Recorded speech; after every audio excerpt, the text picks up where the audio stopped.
या ग्रंथाला आज आपण 39वा अध्याय घेतला आणि 39वा अध्याय घेतल्याच्या नंतर मला एक जाणवलं की ह्या ग्रंथाची निर्मिती कशी झाली हे माझ्या श्री गुरु महाराज सद्गुरू भाऊराव महाराज मुळे यांनी मला ज्या पद्धतीनं सांगितलं त्या पद्धतीनं मी तुम्हाला आज सांगू इच्छितो की हा ग्रंथ लिहिण्याच्या पूर्वी कशा पद्धतीनं लिहायला सुरुवात केली ती याविषयी आपल्या सगळ्याला माहिती व्हावी या उद्देशानं मी हा ग्रंथाविषयी सविस्तर अगोदर सांगतो।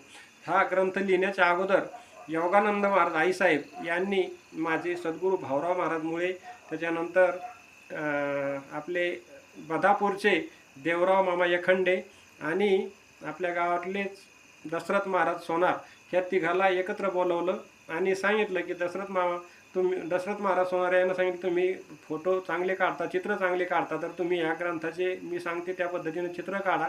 भाऊराव महाराज मुळे यांना सांगितलं तुम्ही खूप हुशार आहात, तुम्हाला 6 भाषा यायच्या। सद्गुरू भाऊराव महाराजाचं एक वैशिष्ट्य होतं की त्याला 6 भाषा अवगत होत्या। तर 6 भाषा येत असताना त्या काळात त्यांचं इंग्लिश चांगलं होतं, संस्कृत चांगलं होतं, उर्दू चांगली होती, अशा बऱ्याचशा भाषा यायच्या। तर त्याला आणि ते त्या काळातले खूप मोठे कीर्तनकार पण होते। आता जो माणूस कीर्तनकार आहे त्याच्यानंतर 6 भाषा येतात, त्यांचं चांगलं प्रभुत्व हे भाषेवर होतं, संस्कृतवर, आणि त्यामुळं योगानंद महाराज साहेब सांगितलं तुम्हाला जे जे आपल्या ईश्वर स्वामीविषयी माहिती आहे ते आणि मी सांगते ते असं आपल्या दोघांचं मिळून आपण काय करू, एक ग्रंथ लिहू आणि हा ग्रंथ लिहायचा असं योगानंद महाराजांनी ह्या देवराव मामा यखंडे, सद्गुरू भाऊराव महाराज मुळे आणि दशरथ महाराज सोनार या तिघांना आज्ञा दिली। आता आज्ञा दिली, गुरुच्या समोर हे काही नाही म्हणू शकत नव्हते, हे हो म्हटले आणि आईसाहेब उठून जुन्या वाड्यातून मंदिरात गेले आणि थांबले।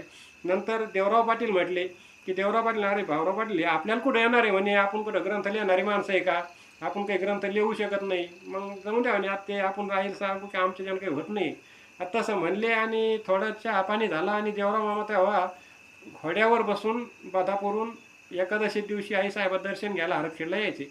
मग ते देवराव मामा म्हणे आता ठीक आहे, आता आपण ते कॅन्सलच करू आणि मी म्हटलं निघतो।